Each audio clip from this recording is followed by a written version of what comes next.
What's up everyone, Darcblade here with a hunter's guide to the Ancient Leshen in Monster Hunter World. The Ancient Leshen, introduced with the Witcher 3 crossover event with Monster Hunter World, is a tough monster to say the least. On par, or even tougher, than the Arch-Tempered monsters, the Ancient Leshen has been compared to Behemoth or even Extreme Behemoth in terms of difficulty. So with this video guide, I hope to bring you some tips and tricks to help you guys bring down the Ancient Tree. The Ancient Leshen can be found by taking on the event quest Contract Woodland Spirits. This is a 9-star high rank quest that requires hunters to be hunter rank 50 or higher. You also have to have completed the first step, the special assignment, Contract Trouble in the Ancient Forest. This will have you taking on a normal Leshen, which will give you a taste of what to expect when fighting the Ancient Leshen. Now before going into the fight, we need to prepare. Now first thing you want to do is try to take this on with a team. Once you have a team of friends ready to go, try to diverse your builds a bit. Don't all go with the longsword, try to mix it up a bit. There are numerous reasons for mixing it up. The Ancient Leshen is actually quite a small target in retrospect, and if everyone is, say, using a longsword, then you're going to be constantly tripping one another up. In my personal opinion, it's best to go with someone who is a support-based player, either using a sword and shield, light bowgun, or hunting horn, someone who can drop in and out of combat, healing teammates when needed. This is then coupled with a ranged user, either a bow, heavy bowgun, or light bowgun user, and 2 melee DPS. This should give enough room around the monster so you won't constantly be tripping one another up, and means that you will have all your defensive and offensive bases covered. The support player can obviously buff the team and heal them when needed. The ranged player normally has access to ailments, so could potentially paralyze, or in particular poison the Ancient Leshen, and then the melee DPS do what they do best and smack the tree to death. Regardless of what build you are using, I would strongly recommend some defensive elements such as maxing out health boost for this fight. But having a diverse team isn't going to be enough. You need to pack your bags with as many healing items as possible in order to keep everyone alive, especially if you're playing the support player. It's even suggested that you take items such as honey and herbs to craft potions whilst you're out in the field, as unless you're communicating with your teammates, not everyone is going to be running back to camp to restock at the same time. It is advisable during the different phases to go back and restock, but nonetheless, there are times, especially during phase 3 and phase 4 of the Ancient Leshen fight, where you potentially could run out of healing items. It is also advisable to take items to deal with the bleed effect, and it is strongly advisable to take flash pods as well as flash bugs into the fight, which we'll get into in a minute, as well as the Igni runestone. Additionally, life powder as well as demon powder, harsh shell powder are advisable, as well as potentially using poison bombs. Lastly, in terms of items, you may want to consider taking antidotes or herbal medicine, as there is a chance during phase 4 that the Ancient Leshen will locate to an area where potentially you could end up getting poisoned thanks to the poison cups scattered around the ancient forest. But anyway, once you're ready, you've got your team, you've got your builds, you've got your item loadout set up, it's time to eat a hearty meal, preferably with feline insurance or feline moxie, and then head off into battle. Now, as I mentioned, the Ancient Leshen fight is divided into 4 phases, and each takes part in a different area of the ancient forest.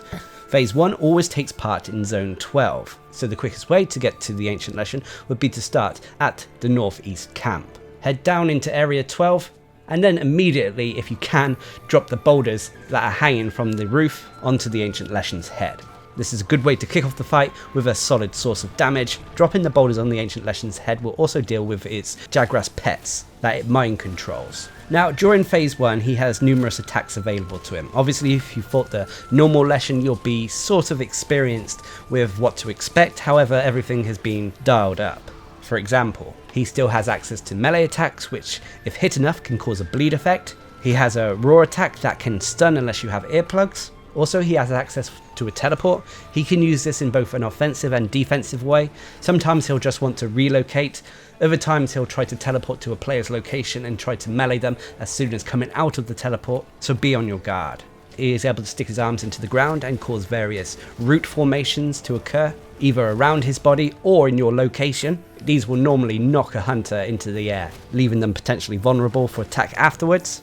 He can also possess the local wildlife. This includes the REVOLTUREs and Jagras. The REVOLTUREs will flock around his body, causing a sort of damage aura, so attacking him in melee will cause constant damage to your hunter. He can also fling these REVOLTUREs in 2 patterns at players, either 2 smaller flocks, one after another in 2 different directions, which will make a hunter flinch, or 1 massive flock towards a hunter, completely knocking them over. Now you can get rid of the REVOLTUREs, or at least minimize their effect, by using the runestone that you got from Geralt on the Ancient Leshen. Eventually, if you hit him enough time with the runestones, he will start to burn, leaving him open for attack and removing the REVOLTUREs for a short period.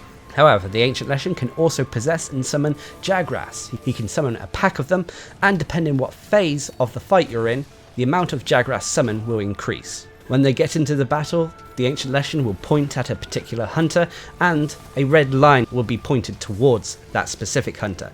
This means that the Jagras will focus on that hunter in particular, making it the subject of all their attacks. This can be tricky to contend with, but using a flash pod to stun the Jagras can help, or having someone dedicated to eliminate the Jagras can also alleviate this problem. Finally, during the phase where the Jagras are chasing a player, the Leshen gains a new attack.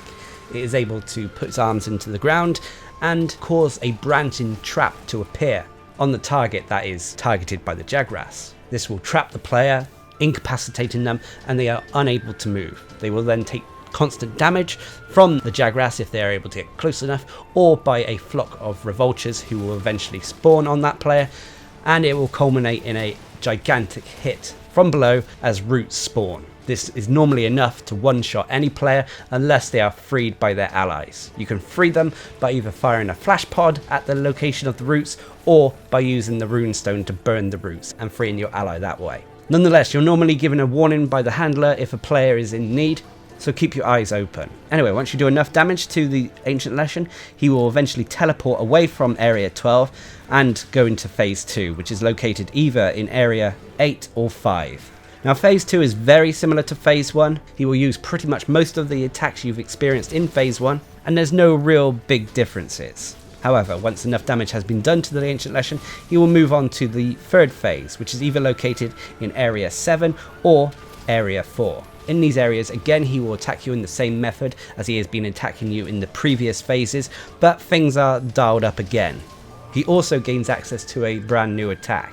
He is able to cast, for lack of a better word, his ultimate attack. This is a devastating AoE attack by sending a wave of REVOLTUREs outwards in all directions. You'll know when the Ancient Leshen is about to cast this, as he'll let out a distinctive roar and the camera will pan out a little bit, similar to how Behemoth casts his Ecliptic Meteor.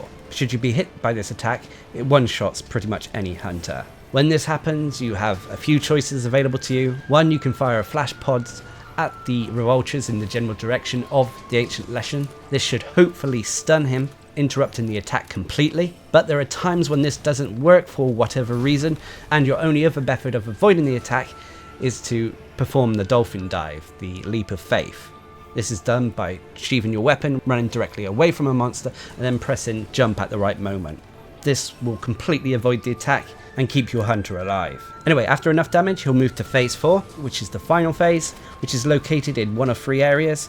It is either located in Zone 1, Zone 2, or Zone 6. If you're fighting in Zone 6, be aware that there are poison cups around the area, so whilst this is an opportunity to poison the Ancient Leshen, you also have to be wary of poison yourself. In all honesty, fighting him in Area 1 is optimal, as it is the largest, most open area with little clutter to get in the way.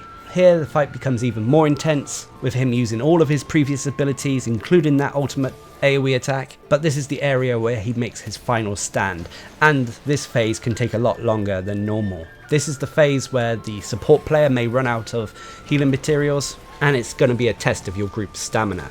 But if you persist, you should be able to eventually bring down the Ancient Leshen. Now, a few extra tips that you should be aware of when fighting the Ancient Leshen. Firstly, the monster can be mounted, but you should be aware that even when a player is mounted the monster, it can still perform attacks, especially AoE root attacks, so be careful. But should the mounted player be able to bring the Ancient Leshen down, it means that it will open him up for your entire party to deal some DPS to it. Also, you should be aware that the Ancient Leshen's body, legs, and antlers can be broken. The antlers can actually be broken twice. Breaking parts of the Ancient Leshen will affect its ability to summon both REVOLTUREs and Jagras. During this period, when he is unable to summon them, he'll simply lumber towards a player's location. This player who he's focused on can simply kite the Ancient Leshen for a small period whilst the rest of his team deal damage to the monster. Also, when it comes to fighting the Ancient Leshen, you should be aware of its weaknesses. In terms of elements, it's weakest to fire, so using a fire weapon is strongly recommended. Water won't do anything to the monster. Thunder and Dragon are both rated 2-star, so use this if you don't have any fire options, and Ice is only rated 1-star. When it comes to ailments, Sleep is ineffective whatsoever, Paralysis Blast and Stun effects are all rated 1-star, and Poison is rated 2-star, making it the best ailment choice against the monster. That being said though, I've personally seen some success with players using paralysis weapons, as this is a good way to stun the monster, leaving it open. But anyway, that's the Ancient Leshen fight. Obviously it is a little bit different to other fights in Monster Hunter World. It is a little bit more scripted, maybe not quite as scripted as the Behemoth fight, but nonetheless, it still can be tricky. But I hope the information provided in this guide helps, and I wish you luck in your hunts. So, until next time, I've been Darcblade, bringing you a hunter's guide to the Ancient Leshen in Monster Hunter World. Hope you enjoyed the video, thanks for watching, subscribe and like for more.